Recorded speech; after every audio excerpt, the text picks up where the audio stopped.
নমস্কার সকলকে। আমি সৈকত। তো আজকে যে টপিক নিয়ে ডিসকাশন শুরু করব সেটা হচ্ছে অ্যাংজাইটি। অ্যাংজাইটি জিনিসটা কি, তার কারণ এবং কিভাবে আপনি প্রতিকার করবেন, প্রিভেনশন। তো আসুন প্রথমে জানা যাক যে অ্যাংজাইটি কি। তো আজকাল আমি সচরাচর দেখা যায় যে প্রত্যেক মানুষই অ্যাংজাইটির শিকার। আপনি শুধু ভারতবর্ষ নয়, এটা সারা বিশ্বের আপনি যদি দেখতে চান তো সব জায়গাতেই প্রায়, ইভেন ফার্স্ট লাইফ যেখানে চলে, খুব তাড়াতাড়ি লাইফটা যেখানে গ্রো করে, সেখানেই অ্যাংজাইটি, ডিপ্রেশন এই জিনিসগুলো খুব কমন টার্ম হয়ে গেছে। যেখানে যে ইন্ডিয়ার থেকে ওই দেশগুলো তারা অনেক বেশি অ্যাংজাইটি মানুষের মধ্যে। তো প্রথমেই আমাদের যেটা জানতে হবে যে অ্যাংজাইটি কী এবং তার কারণ কী। অ্যাংজাইটি দেখুন আমাদের ওয়ান কাইন্ড অফ ইমোশন। এটা আমাদের এক টাইপের one kind of emotion, sense of humour এবং ওয়ান কাইন্ড অফ, যেটা আপনি কন্ট্রোলে নেই। ঠিক আছে, আপনি অনেক কিছু ভাবছেন, তার একটা অবভিয়াস রিজন হচ্ছে ওভার থিঙ্কিং। আপনি অ্যাট এ সার্টেন মোমেন্ট, একটা পার্টিকুলার একটা মোমেন্টে অনেক কিছু একসাথে ভাবছেন এবং ধরুন তার রিজন কী কী হতে পারে। তার রিজন প্রথমেই যেটা হতে পারে সেটা হচ্ছে আপনার জেনেটিক কোনো ডিসঅর্ডার যদি থাকে, আপনি কোনো একটা জিনিস নিয়ে খুব বেশি করে ভাবতে, যেটা আমি এক্ষুনি বললাম ওভার থিঙ্কিং, ওটা যে একটা যদি হয় তো অ্যাংজাইটির একটা কারণ। তারপর হচ্ছে আপনি আপনার ল্যাক অফ কনফিডেন্স, যেটা নিজের মধ্যে সেলফ কনফিডেন্স, যেটা হয়তো আপনার খুব আস্তে আস্তে করে ঘাটতি হতে হতে এমন একটা জায়গায় চলে গেছে যে আপনার নিজের উপর কোনো কনফিডেন্সই নেই। সেক্ষেত্রে আপনি অ্যাংজাইটির শিকার হতে পারেন। ব্রেন কেমিস্ট্রি একটা ব্যাপার আছে, আপনার ব্রেন রিলেটেড একটা ইস্যু হতে পারে। তো অনেক রকম এরকম রিজন আছে অ্যাংজাইটির। তো অ্যাংজাইটি থেকে আপনি বেরিয়ে আসবেন কী করে? তো দেখুন, সবার প্রথমে অ্যাংজাইটি থেকে বেরিয়ে আসার যে আমি স্টেপ যেটা বলবো সেটা হচ্ছে মেডিটেশন। তো মেডিটেশন আমার মনে হয় না যে মেডিটেশনের থেকে বড় অ্যাংজাইটি প্রতিরোধক আর কোনো স্টেপ হতে পারে। এবার মেডিটেশনের অনেকগুলো স্টেপ আছে। তো কীভাবে আপনি মেডিটেশন করবেন আর কীভাবে সেই অ্যাংজাইটি থেকে বেরিয়ে আসবেন, ও তার আগে বলে দিচ্ছি অ্যাংজাইটির সিমটম আপনি বুঝবেন কী করে যে আপনি অ্যাংজাইটির শিকার।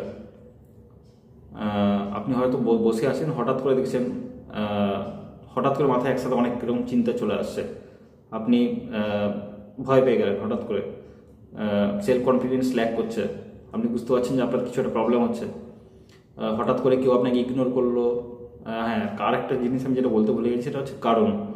তো অন্যান্য যে মেন কারণ আছে কিছু, সেগুলো হচ্ছে আপনার ধরুন কোনো কাছের মানুষ হতে পারে, আপনার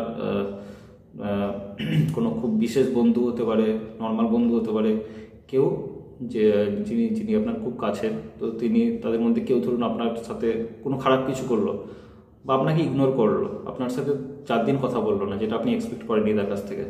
সেখান থেকেও কিন্তু অ্যাংজাইটি হতে পারে। কারণ তখন আপনার মনে হয়তো চলতে থাকবে যে কেন আমার এই বন্ধুটা আমার সাথে কথা বলছে না, আমাকে কেন ইগনোর করছে সবার মাঝখানে।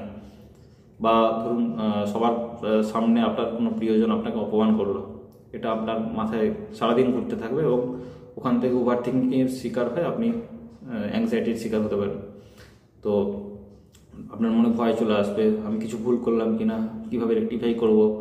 তো ভাবতে ভাবতে ভাবতে ভাবতে আপনার নিজের মধ্যে, যেটা বললাম অলরেডি, যে সেলফ কনফিডেন্সটা ল্যাক করে, নিজের প্রতি নিজের বিশ্বাসটা চলে যায়।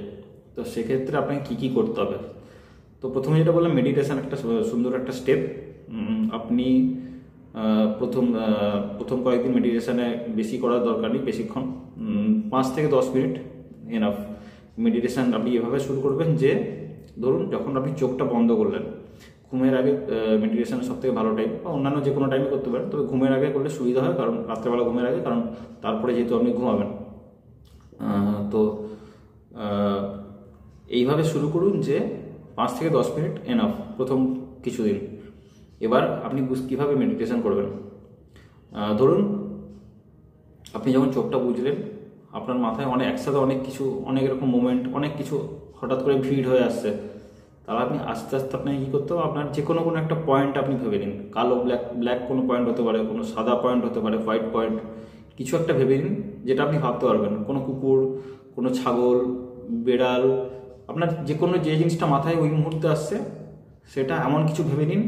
ধরুন অবজেক্ট যে কোনো হতে পারে, বড় থেকে আস্তে আস্তে করে ছোট হয়ে আসবে, আপনি এরকম করে ভাবুন। বা আপনি সেটা যদি ভাবতে অসুবিধা হয় তাহলে আপনি একটা জাস্ট পয়েন্ট হয়ে ভাবুন, সাদা পয়েন্ট, ওই সাদা পয়েন্টটাকেই শুধু ভাবুন, তখন অনেক কিছু দেখবেন ভিড় করে আসছে আপনার মাথায়। তাহলে আপনাকে কী করতে হবে, শুধু ওই পয়েন্টটাকে নিয়ে পড়ে থাকতে হবে। ওই পয়েন্টটাকে অনেকক্ষণ ধরে এরকম ভেবে যান যে এই একটা জাস্ট সাদা পয়েন্ট, ওই সাদা পয়েন্টটাকে আপনি 5 থেকে 10 মিনিট কিন্তু ভেবে যান শুধু, দেখবেন আপনার মাইন্ড আস্তে আস্তে মানে একাগ্রতাটা বাড়ছে। আপনি বুঝতে পারছেন যে আপনি একটা অন্য জগতে যাচ্ছেন আস্তে আস্তে করে, বা আপনার নিজের প্রতি একটা আলাদা ব্যাপার মানে একাগ্রতা বিল্ড আপ হওয়ার সাথে সাথে আপনার যে ব্যাপারটা আসবে সেটা হচ্ছে আপনার কনফিডেন্স লেভেল বাড়বে। ঠিক আছে, তো এই জিনিসটা আপনার দরকার। আপনি তখন দেখবেন আপনার কথাবার্তা অনেক ধীর স্থির শান্ত হয়ে গেছে, তখন আর অ্যাংজাইটি আসবে না। আপনি অ্যাংজাইটি থেকে আস্তে আস্তে করে মুক্ত হবেন, এবং তখন মনে হবে যে লাইফের যে আপনাকে ইগনোর করছে বা যে খারাপ অপমান করছে তাকেও আপনি ইগনোর করছেন। আপনি নিজের লাইফে ভালো থাকতে পারছেন, নিজেকে নিয়ে হ্যাপি থাকতে পারছেন। তো এই একটা খুব বড় স্টেপ মেডিটেশন।